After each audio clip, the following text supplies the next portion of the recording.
नमस्कार दोस्तों, मैं संदीप कुमार आपका स्वागत करता हूं अपने YouTube चैनल पर। दोस्तों, उत्तर प्रदेश माध्यमिक शिक्षा सेवा चयन बोर्ड के द्वारा आगामी कुछ महीनों में PGT की परीक्षा प्रस्तावित है, तो जिसमें निश्चित सफलता हेतु अगर आपको उसमें सफलता चाहिए तो आपको पढ़ाई शुरू करनी चाहिए। तो उसी को ध्यान में रख करके दोस्तों हम लोग आज इस मंच पे जुड़े हुए हैं YouTube के माध्यम से, या जिस माध्यम से भी आप वीडियो देख रहे हैं उस माध्यम से। दोस्तों, अगर हम PGT की बात करें, PGT के सिलेबस की बात करें तो हम पाते हैं कि PGT का सिलेबस नेट के सिलेबस से बड़ा नहीं है, लगभग एक जैसे हैं, या अगर देखें तो कुछ मायनों में नेट का सिलेबस PGT के सिलेबस से बड़ा निकलेगा, बढ़ा पाएंगे उसको हम। तो दोस्तों, हम क्यों ना नेट के सिलेबस को पढ़ें और PGT का सिलेबस अपने आप कवर हो जाएगा। हम अगर उसको हम लोग इस पूरे सिलेबस को अगर हम नेट मान लें, अगर इस पूरे सिलेबस को हम नेट मान लें तो इसमें क्या कहते हैं, ये PGT का सिलेबस अपने आप कवर हो जाएगा। अगर हम नेट के सिलेबस को पढ़ेंगे तो PGT का सिलेबस अपने आप कवर हो जाएगा। हाँ, एक बात है कि जो PGT के क्वेश्चन की प्रकृति, जो उसका नेचर है, वो थोड़ा अलग होता है। इसमें थोड़े इजी क्वेश्चन पूछे जाते हैं, PGT के सिलेबस में थोड़े इजी क्वेश्चन पूछे जाते हैं, और जो इसमें नेट के सिलेबस में है वो थोड़े टफ क्वेश्चन पूछे जाते हैं। तो नेट में क्या होता है कि आपसे जो क्वेश्चन पूछे जाते हैं उन तार्किक ढंग से पूछा जाता है, बहुत ही टेक्निकल उसमें क्वेश्चन होते हैं, जिस तरह से जो विद्यार्थी होता है, जो अभ्यर्थी होता है, उसका जवाब नहीं दे पाता और फंस जाता है। और जो PGT के सिलेबस में जो क्वेश्चन आएंगे, जो इसके परीक्षा में प्रश्न आएंगे, वो काफ़ी आसान होते हैं नेट की तुलना में। तो दोस्तों, हम नेट के प्रिपरेशन करेंगे, उसकी पढ़ाई करेंगे नेट के सिलेबस के अकॉर्डिंग, और PGT के सिलेबस अपने आप कवर हो जाएगा, ये कोशिश करेंगे। तो देखते हैं दोस्तों कि जो अपने सिलेबस में, PGT के सिलेबस में या नेट के सिलेबस में थिनकर का पार्ट है, जो विचारकों का पार्ट है, उसमें जो प्लेटो हुए, अरस्तु हुए, या जो इंडियन थिनकर हुए, गांधी जी, जवाहरलाल नेहरू, और जो भी अपने सिलेबस में दिए हुए हैं, अम्बेडकर वगैरह, तो हम लोग उनको दो भागों में बांट लेते हैं अपनी सुविधा के लिए। हम जो राजनीतिक चिंतन है उसको हम दो भागों में बांट लेते हैं। पहला क्या होगा, प्राचीन राजनीतिक चिंतन को हम दो भागों में अगर बांटेंगे तो पहला क्या होगा, पाश्चात्य राजनीतिक चिंतन, और दूसरा हो जाएगा अपना भारतीय राजनीतिक चिंतन। तो जो पाश्चात्य राजनीतिक चिंतन है तो उसमें भी हम लोगों को पता है कि प्लेटो या अरस्तु या सुकरात, मतलब जो अपना सिलेबस है, अपने जो PGT के सिलेबस में है, वो प्लेटो दिया गया है और अरस्तु दिया हुआ। सुकरात की कोई चर्चा नहीं की गई, ना सोफिस्ट थिंकरों की चर्चा की गई है। लेकिन जो पेड़, जैसे कि हम लोग अगर देखें कि पृथ्वी पर हम लोग देखते हैं कि कोई पेड़ लगा हुआ है तो हम लोगों को सिर्फ वो पेड़ नज़र आता है, लेकिन एक बार अगर ध्यान से देखें कि अगर ये पेड़ है, ये अगर पेड़ है तो इसका कोई बीज भी तो बना होगा, तो वो बीज किसने बोया, तो हम इस बीज के बारे में बात करेंगे कि वो बीज किसने बोया था। क्योंकि जो पेड़ दिख रहा है वो पेड़ हम लोगों को दिखता है कि यहाँ पे प्लेटो हैं और अरस्तु हैं, लेकिन इनके जो विचार हैं वो विचार कहाँ से आए इनके पास। इन्होंने जो राज के बारे में, जो नागरिकता के बारे में, या जो भी दासों के बारे में जो भी विचार इन लोगों ने प्रस्तुत किए, वो इनके पास विचार कहाँ से आए, वो परंपरा कहाँ से आई इनके पास, वो श्रृंखला कैसे बनी। तो दोस्तों, हम लोग पाते हैं कि जो प्लेटो के गुरु थे, प्लेटो के गुरु का नाम क्या था, सुकरात नाम था। प्लेटो के गुरु का नाम सुकरात था। सुकरात का जन्म 470 ईसा पूर्व में यूनान के प्राचीन नगर में एक हुआ था। तो उनका जब जन्म हुआ वहाँ पे, तो उनके पहले भी वहाँ पे सोफिस्ट विचारक आए। अगर हम इस श्रृंखला को देखें, इस बौद्धिक श्रृंखला को देखें, तो सबसे पहले वहाँ पे सोफिस्ट थिंकर आते हैं, फिर ये सुकरात आते हैं, फिर प्लेटो आते हैं, फिर अरस्तु आते हैं।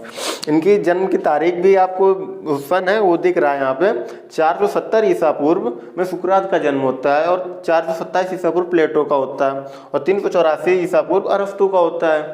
तो दोस्तों, जो सुकरात के जो विचार थे, जो सुकरात के दिमाग में जो विचारों ने जन्म लिया, तो कोई ना कोई जो आपके दिमाग में जो विचार होते हैं वो किसी न किसी घटना से प्रेरित होते हैं। अगर सुकरात ने कुछ विचार अपने दिए, कुछ राजनीतिक विचार दिए या दार्शनिक विचार दिए, वो किसी न किसी घटना से प्रेरित हुए थे। क्योंकि इनका जन्म यूनान में हुआ था और यूनान में उसमें सोफिस्ट थिंकरों का बोलबाला था। सोफिस्ट विचारक थे, ये मूलतः शिक्षक थे वहाँ पे। जो सोफिस्ट थिंकर थे, सोफिस्ट विचारक थे, ये कोई एक नहीं थे। ये जैसे कि आज हम लोग देखते हैं अपने घरों में जो छोटे बच्चे होते हैं उनके लिए हम लोग एक प्राइवेट ट्यूटर को हायर करते हैं पढ़ाने के लिए। जो प्राइवेट शिक्षक होते हैं वो एक आपसे फीस लेते हैं, 1 घंटे 2 घंटे या जिस भी सुविधा अनुसार आप उनको पढ़वाते हैं, अपने घर पे बुलाते हैं। तो उस हिसाब से जो सोफिस्ट विचारक थे वो आपके घर पे आते थे और आपके बच्चे को शिक्षा पढ़ाते थे। आपको जो भी आपको सब्जेक्ट पढ़ना होता था उसमें जो प्रचलित विषय थे, जैसे तर्कशास्त्र हुआ या ज्यामिति हुई या जो भी आपके जो विषय थे जिसमें भी आपको पढ़ना था, कृषि दर्शन, कृषि के बारे में है या कुछ और भी चीज़ें हैं, राजनीतिक व्यवस्था के बारे में है, तो सोफिस्ट विचारक आपको पढ़ाते थे। लेकिन मूलतः ये जो शिक्षा पद्धति थी बहुत महंगी थी। ये जो शिक्षा पद्धति थी वो बहुत ही महंगी थी।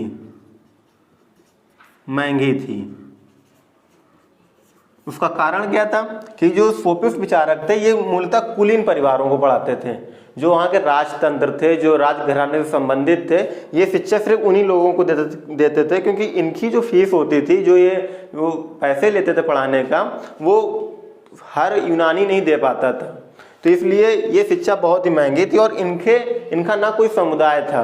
सोफिस्ट विचारक जो थे इनका कोई समुदाय नहीं था। जैसे आज हम लोग देखते हैं शिक्षकों का एक संघ होता है, ऐसे उस समय में कोई नहीं था। मतलब ये शुरू की बात है, जब बिगनिंग चल रही थी शिक्षा की, तो वहाँ पे ये जो सोफिस्ट विचारक थे इनका कोई समुदाय नहीं रहता है और ये अपने विचार दूसरे जो इनका स्टूडेंट होता, जो शिष्य होता था, उसको प्रदान करते थे और सबके विचार अलग अलग होते थे, जैसा कि आज भी है। लेकिन कोई जैसे आज है कि हम लोग 2 + 2 जोड़ेंगे तो 4 ही आएगा, लेकिन जो सोफिस्ट थिंकर थे उनका क्या मानना था कि जैसे हम मान लेते हैं हम 2 सोफिस्ट थिंकरों को मान लेते हैं, जैसे एक ये हो गए और एक ये हो गए बी, मतलब एक थिंकर का नाम ए है, दूसरे का बी है, लेकिन जो इनके विचार होंगे एक ही विषय के लिए इनके विचार होंगे। जैसे हम अगर 2 + 2 जोड़ेंगे तो ये बताएंगे 4 है, लेकिन ये इनके विचार हो सकते हैं 2 + 2 = 5 भी हो सकते हैं। मतलब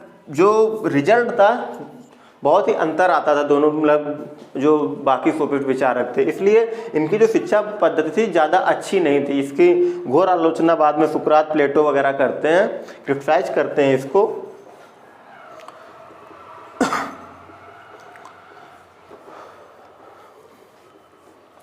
इसी के बाद वहाँ पे सुकरात का जन्म होता है 470 ईसा पूर्व। अब इनके बारे में हम लोग बात करेंगे। तो इनके अभी सोफिस्ट विचारक के लिए सेवाइन का एक कोट है। सेवाइन ने इनके बारे में कहा है कि जो सोफिस्ट विचारक थे वो प्राय घूम कर पढ़ाते थे, भ्रमणशील शिक्षक थे। सेवाइन का एक कथन है कि सोफिस्ट विचारक भ्रमणशील शिक्षक थे और ये पैसे लेकर पढ़ाते थे इसलिए, और ये मूलतः यूनान के नहीं थे। सबसे बड़ी बात जो इनमें याद रखने लायक बात है वो है कि मूलतः यूनान के नहीं थे, यूनानी नहीं थे, ये विदेशी शिक्षक थे, विदेशी शिक्षक थे और इनको मैट्रिक्स कहा जाता था उस समय। ये एक यूनानी वर्ड है ये मैट्रिक्स, ये इनको सोफिस्ट विचारकों को मैट्रिक्स कहा जाता था। और इसके बाद वहाँ पे सुकरात का जब जन्म होता है 470 ईसा पूर्व में, तो ये देखते हैं और पाते हैं कि यूनान में जो अराजकता फैली हुई है, जो वहाँ पे मोनार्क थे, जो राजतंत्र थे और जो व्यवस्था थी, इससे बड़ा इनका जो बड़ा दुखी होते हैं यूनान में ये देख के उसको सुकरात। तो ये इनके बारे में कहा जाता है कि वहाँ पे डेल्फी, इसको हटा देते हैं, डेल्फी की भविष्यवाणी,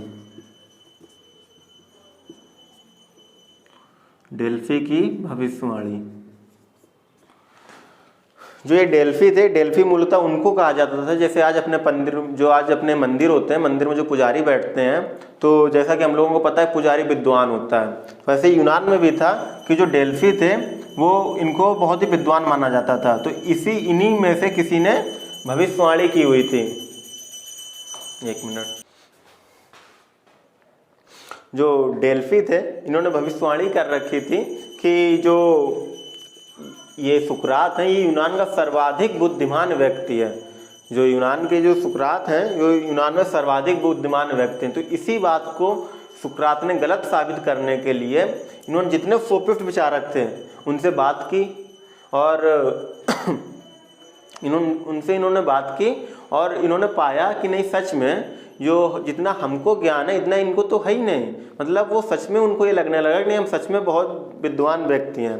तो इन्होंने ये अपना एक जिम्मेदारी इन्होंने उठा ली कि अब हमको पूरे यूनान वासियों को शिक्षित करना है, उनको विद्वान बनाना है। तो वो क्या करते हैं, इसमें ये जो सोफिस्ट विचारक थे,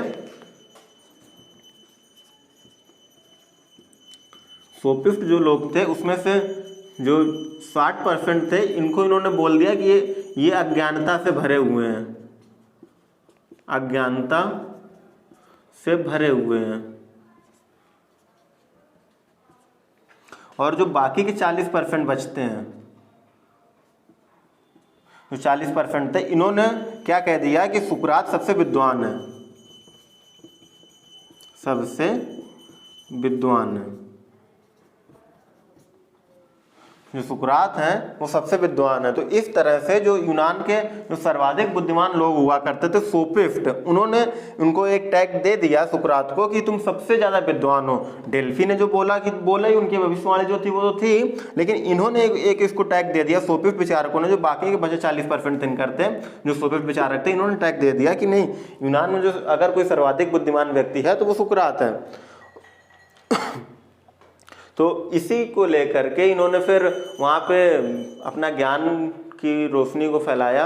एक मिनट, उसी कड़ी में आज हम लोग बात करेंगे, उसी प्राचीन राजनीतिक दर्शन में आज हम उसी कड़ी में जब बात करेंगे तो सुकरात के बारे में बात करेंगे। सुकरात का जन्म 470 ईसा पूर्व में यूनान के एक नगर में हुआ था और इनके माता पिता शिल्पकार थे। इन्होंने ये प्लेटो के गुरु थे, जो सुकरात थे वो प्लेटो के गुरु थे और ये एक बौद्धिक परंपरा को आगे बढ़ा रहे थे। जो सोफिस्ट विचारक थे, इसके बाद ये आते हैं और इसके बाद प्लेटो आते हैं और इसी परंपरा में अरस्तु भी आते हैं। अरस्तुटले,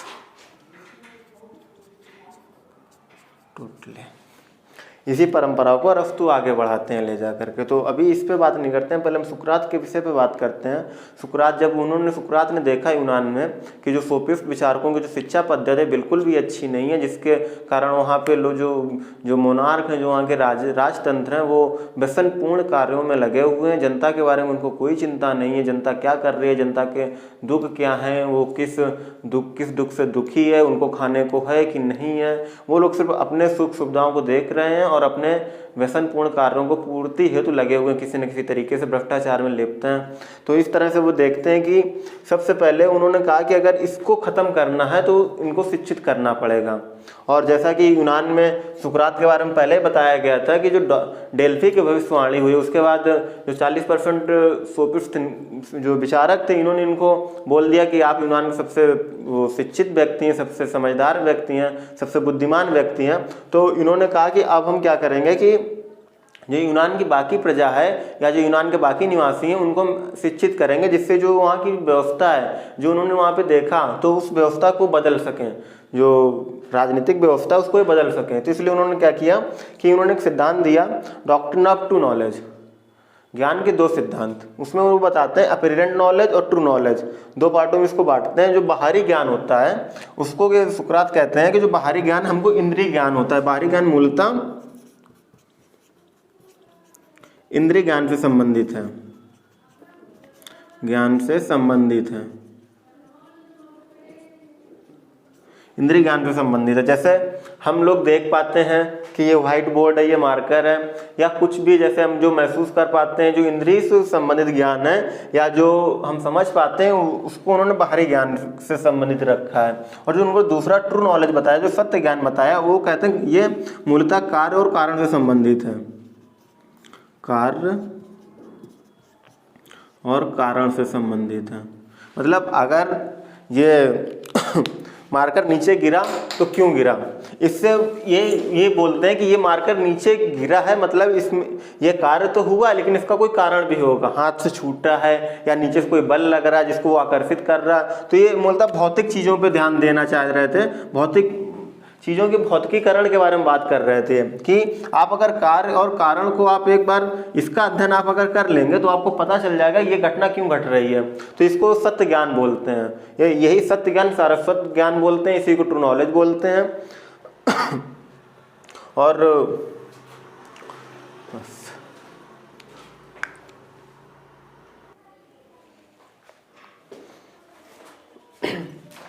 दोस्तों सुकरात कहते हैं कि ज्ञान ही शक्ति है, सुकरात कहते हैं कि ज्ञान ही शक्ति है। तो अगर इसका हम देखें कि अगर आप दुनिया में देखते हैं कि आप कौन हैं, आप क्या हैं, ये आपकी आइडेंटिटी नहीं है। आपकी आइडेंटिटी इससे पता चलेगा आप कितने ज्ञानी हैं। जैसे सुकरात के बारे में कहा भी गया है कि सबसे बड़ा ज्ञानी था यूनान में, तो उसी का एक कोट है, उसी का एक कथन है कि ज्ञान ही शक्ति है। मतलब आपकी पहचान, आपकी जो पहचान बनेगी वो आपके ज्ञान से बनेगी। तो आप इसको बढ़ाइए, यही आपकी पहचान है। और सत्ता हमेशा ज्ञान की होनी चाहिए। सुकरात कहता है सत्ता हमेशा ज्ञान की होनी चाहिए, होनी चाहिए। तो ये जो इनकी शिक्षा व्यवस्था थी, जो इनके ये विचार थे दोनों, ये जो इनके विचार थे, इन विचारों से ये यूनान में क्रांति लाना चाहते थे। यूनान के जो युवा थे, जो राजनीति में भाग ले रहे थे या जो भाग लेने वाले थे, उनको शिक्षित कर रहे थे। यहाँ पे ध्यान देने योग्य बात है कि जो सोफिस्ट विचारक थे वो शिक्षा देने का पैसा लेते थे, लेकिन जो सुकरात थे इनकी शिक्षा निःशुल्क थी। ये जो पढ़ाते थे, लोगों को ज्ञान देते थे, ये शिक्षा बिल्कुल इनकी निःशुल्क थी। और इनके विचार मूलतः एक जेनेफर हुए, जेनेफर और ये प्लेटो, ये दो लोग हुए, दो विचारक हुए जिन्होंने सुकरात के विचारों को लोगों तक पहुंचाया है। क्योंकि 399 ईसा पूर्व में इनको जहर दे दिया जाता है। किस जुर्म में इनको जहर दिया जाता है दोस्तों, उस विषय पे हम लोग बात करते हैं कि जब ये ज्ञान ही शक्ति है, सत्ता हमेशा ज्ञान की होनी चाहिए। जब ऐसे विचार ये लोगों के तक पहुंचा रहे थे तो वहाँ का जो राजतंत्र था वो घबरा गया इनके विचारों को देख करके। उनको लगा कि अगर ये विचार लोगों तक पहुँच गए तो लोग इनके खिलाफ क्रांति कर सकते हैं, आक्रोशित हो सकते हैं, दंगा फसाद हो सकते हैं। इस वजह से उन्होंने क्या किया कि सुकरात पर राजद्रोह का मुकदमा लगा दिया। और मुकदमे में क्या हुआ 280 वोट्स मिले राजतंत्र को और 223 वोट मिले सुकरात को।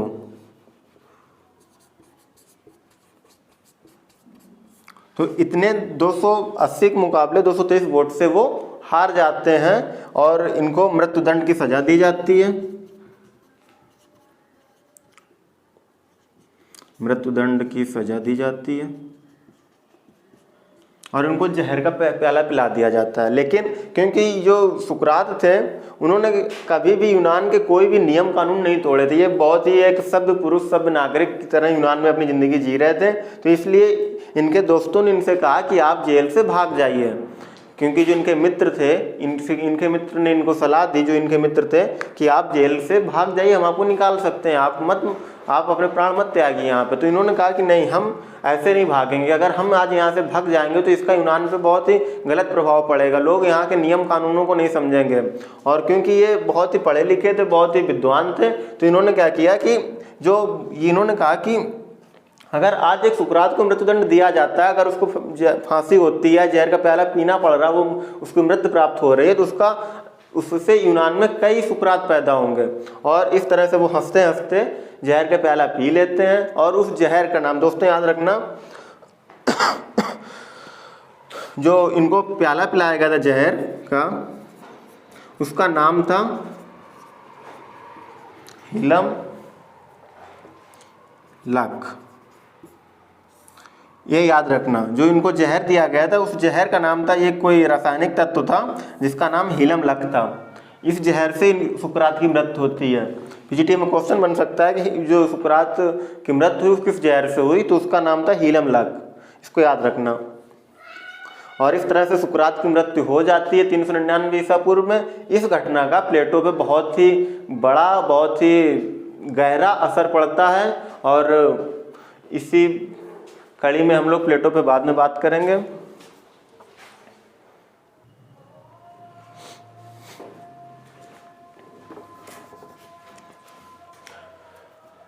सुकरात को जब 399 ईसा पूर्व में जहर दे दिया जाता है तो उनकी मृत्यु हो जाती है, लेकिन जो सुकरात के राजनीतिक विचार थे वो पूरी तरह से प्लेटो में चले गए।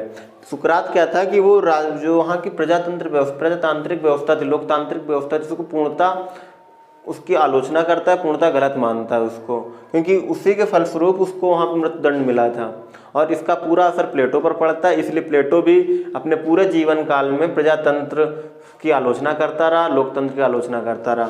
सुकरात उसको गलत क्यों मानता, तो उसका एक कारण था कि जो उच्च पदों पे आसीन व्यक्ति थे, जो ऊपर के पद थे, वो उनको लॉटरी सिस्टम से निकाला जाता था, उनको लॉटरी सिस्टम से निकाला जाता है। अब इससे क्या होता था कि अगर मान लो ये व्यक्ति अगर यहाँ पे न्यायाधीश बन जाता है, या अगर न्यायाधीश बन जाता और इसके अंदर कोई योग्यता नहीं है, लेकिन ये लॉटरी सिस्टम की वजह से ऊपर चला जाता है, तो जिसकी वो खिलाफत सुकरात पूरे जीवन भर करता रहा, और इसी के फलस्वरूप उसको जो वहाँ के लोग उच्च पदों पे आसीन थे, जो राजतंत्र था, जो ये न्यायाधीश थे, या जो भी ये राजा वगैरह थे, इन्होंने इसकी पूरी उनको बुरा लगा और इसी के फलस्वरूप उसको वहाँ पे जहर दे दिया गया और वो उनको मृत्युदंड प्राप्त हो जाता है इस तरह से। और ये जो सुकरात थे वो कानूनों को ईश्वर का आदेश मानते थे। सुकरात कानून को ईश्वर का आदेश मानते थे, कानून को ईश्वर का आदेश मानते थे।